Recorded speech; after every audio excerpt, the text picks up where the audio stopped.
اب دوسری تقریر کا عنوان ہے تعلق باللہ کے ایمان افروز واقعات از مکرم مولانا مبشر احمد کالون صاحب, Mufti Silsilah Aliyah Ahmadiyah Rabwa.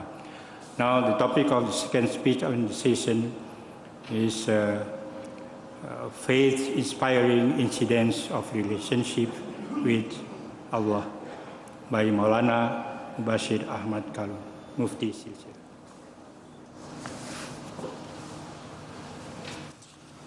أشهد أن لا إله إلا الله وحده لا شريك له وأشهد أن محمدًا عبده ورسوله أما بعد فأعوذ بالله من الشيطان الرجيم بسم الله الرحمن الرحيم.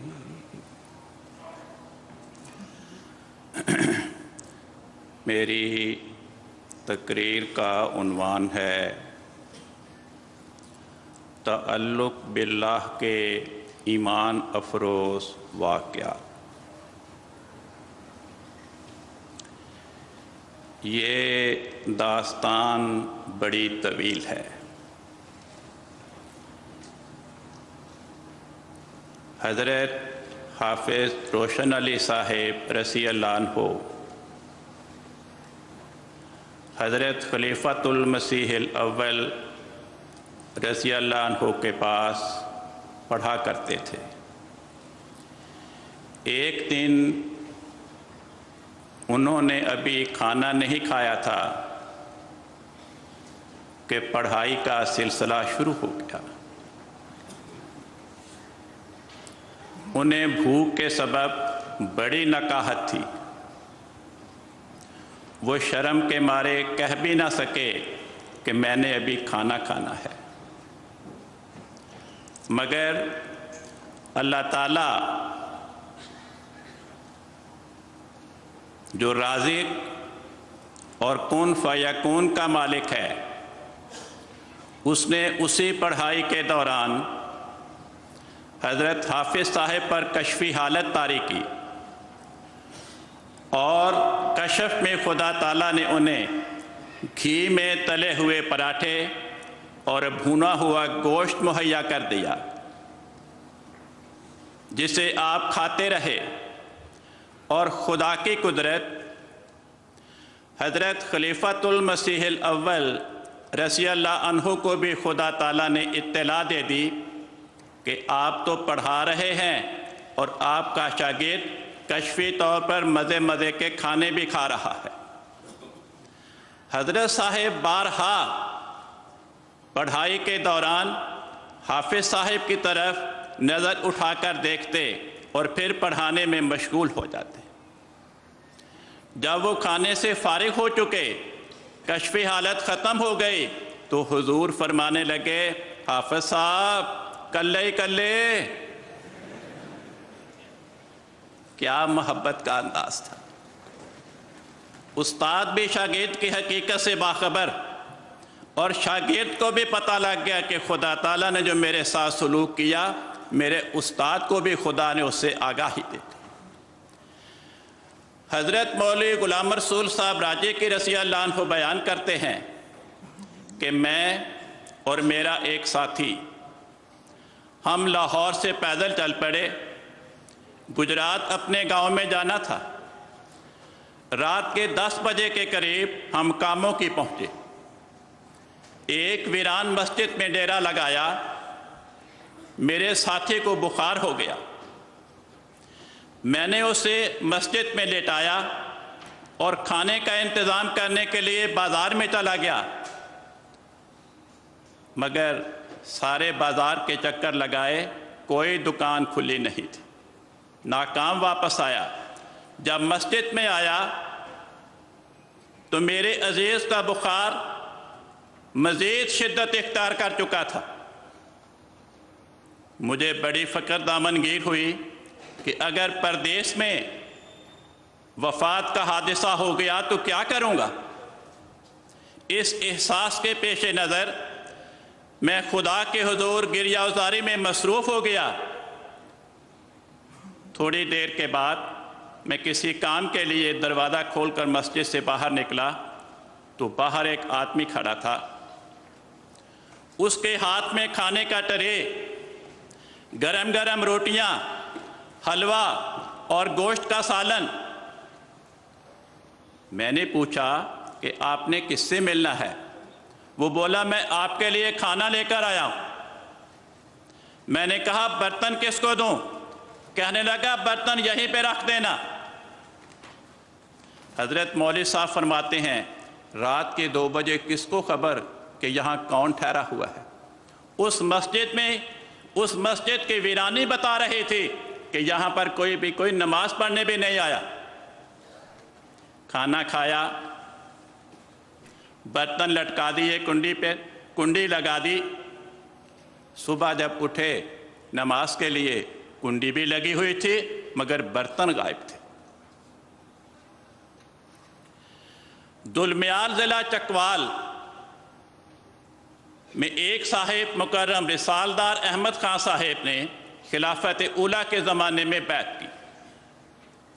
فوج میں ملازمت کرتے تھے۔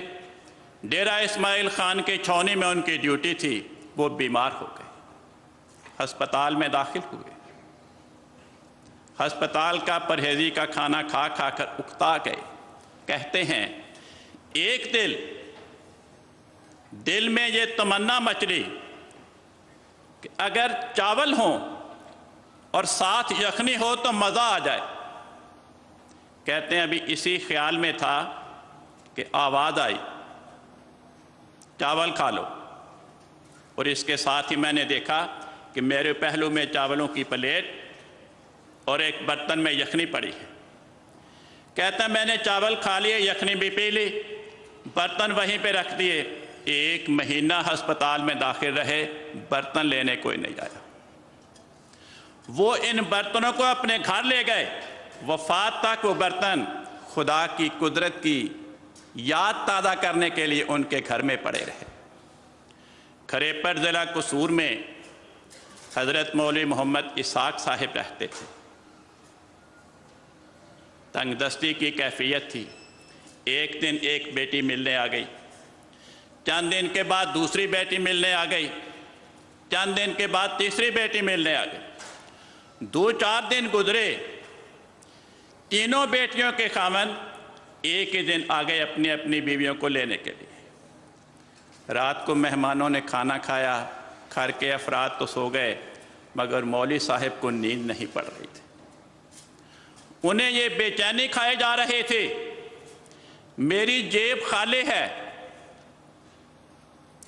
صبح تینوں بیٹیوں نے اپنے اپنے خامدوں کے ساتھ اپنے سسرال کو روانہ ہونا ہے، میں کیا دے کے انہیں گھر سے روانہ کروں گا؟ اسی پریشانی کے عالم میں وضو کیا، اندر کوٹھڑی میں چلے گئے، اللہ کی بارگاہ میں جھک گئے، دعاؤں میں مگن ہو گئے۔ جب انہیں گریہ وزاری کرتے ہوئے یہ اطمینان نصیب ہو گیا کہ میری دعا بارگاہ الوہیت میں شرف قبول پا گئی ہے، اٹھے، جائے نماز اٹھایا، جائے نماز کے نیچے 10-10 روپے کے 3 نئے نوٹ پڑے تھے، ان کو پکڑا، لپیٹا، جیب میں ڈالا اور جا کے سو گئے۔ دوستو، کیا اس کوٹھڑی میں، کیا اس جائے نماز کے نیچے نوٹ بنانے کی مشین لگی ہوئی تھی؟ نہیں، وہاں کوئی مشین نہیں تھی، مگر کون فیکون کا مالک خدا، اس کی اس انسان کے ساتھ دوستی تھی۔ چک 91/10 ضلع خانیوال میں صوفی عبداللہ صاحب رہا کرتے تھے۔